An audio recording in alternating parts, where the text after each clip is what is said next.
KPID Jawa Barat Talkshow.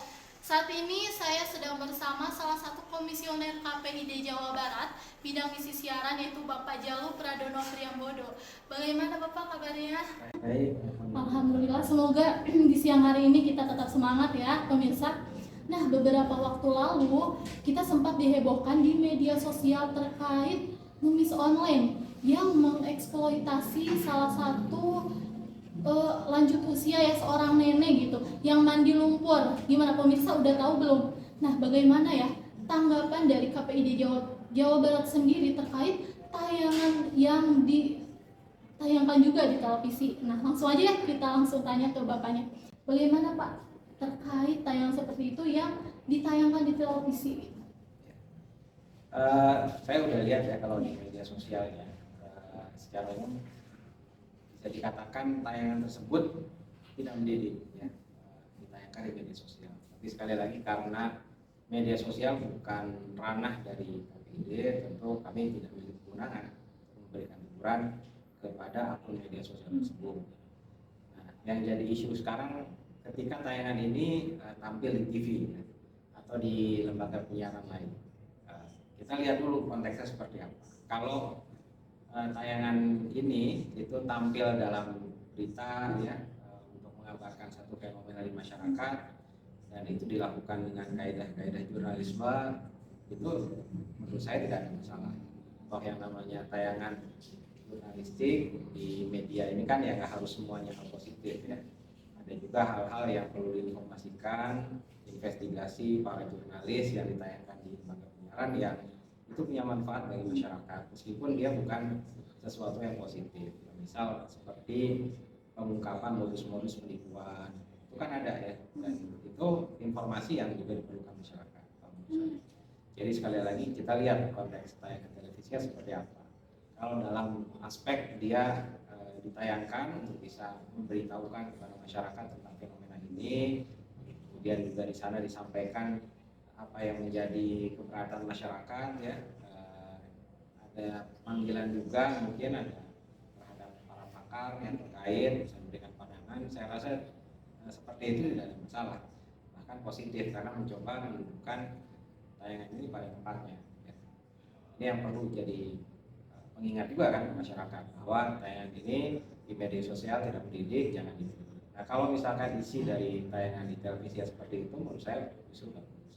Nah, yang jadi masalah adalah ketika tayangan di media sosial ini justru diglorifikasi oleh televisi maupun radio.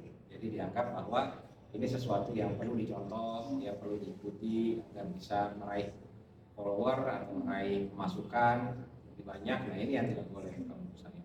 Tapi sepanjang dia berisi peringatan, berisi himbauan juga kepada masyarakat, saya rasa tidak masalah. Penyiaran, nah, karena tersebut disertai juga dengan keterangan.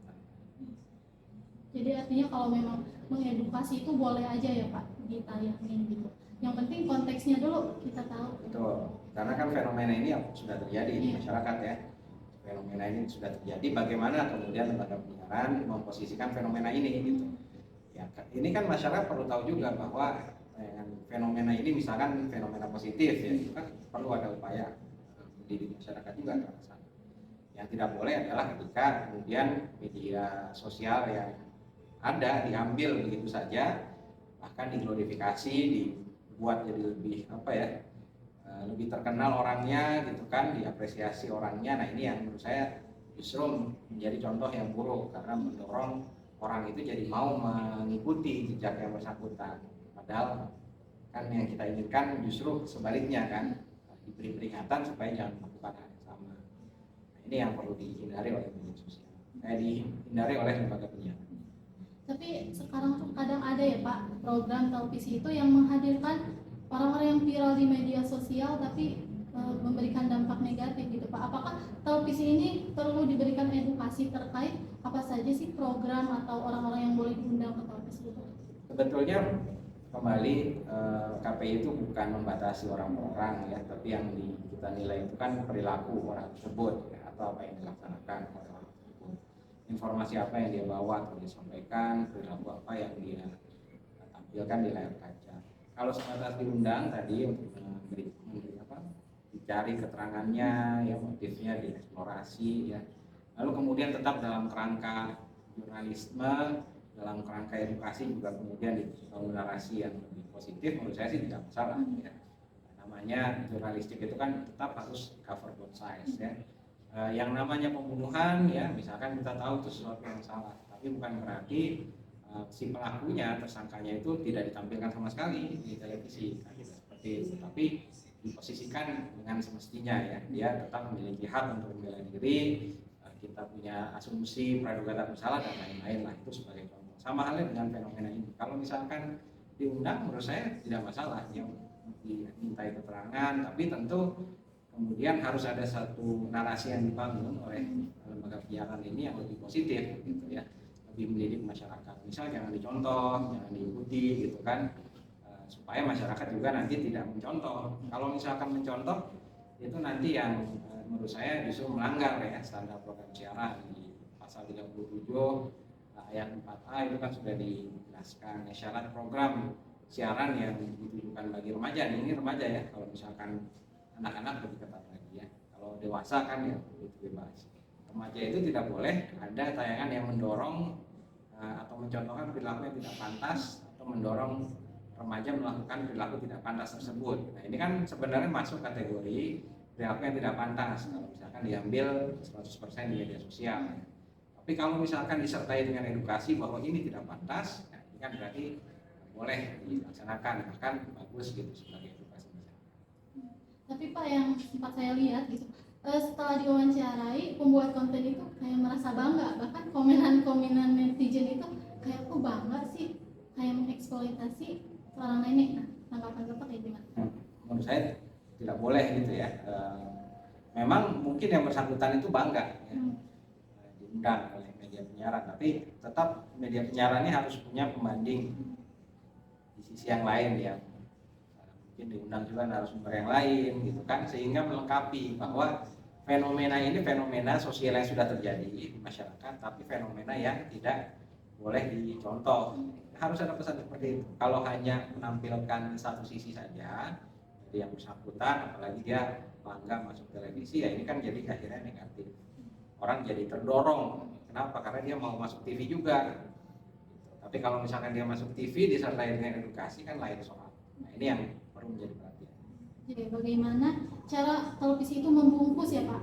Bagaimana cara membungkus dari para pendidik, ya, para pakar, atau bahkan kalau perlu dari pihak kepolisian, ya, Kementerian Sosial, gitu, untuk menceritakan juga dari sudut pandang mereka supaya ini tidak dicontoh. Yang terakhir Bapak, bagaimana himbauan kepada program televisi yang mungkin nanti akan menjahit juga orang-orang yang viral di media sosial? Silakan.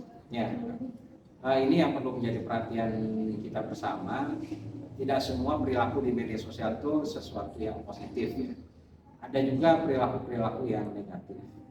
Karena selama ini dibiarkan, itu dianggap sebagai sesuatu yang lumrah. Nah, media konvensional, lembaga penyiaran, televisi maupun radio punya tugas untuk bisa menegakkan value atau nilai yang positif di masyarakat.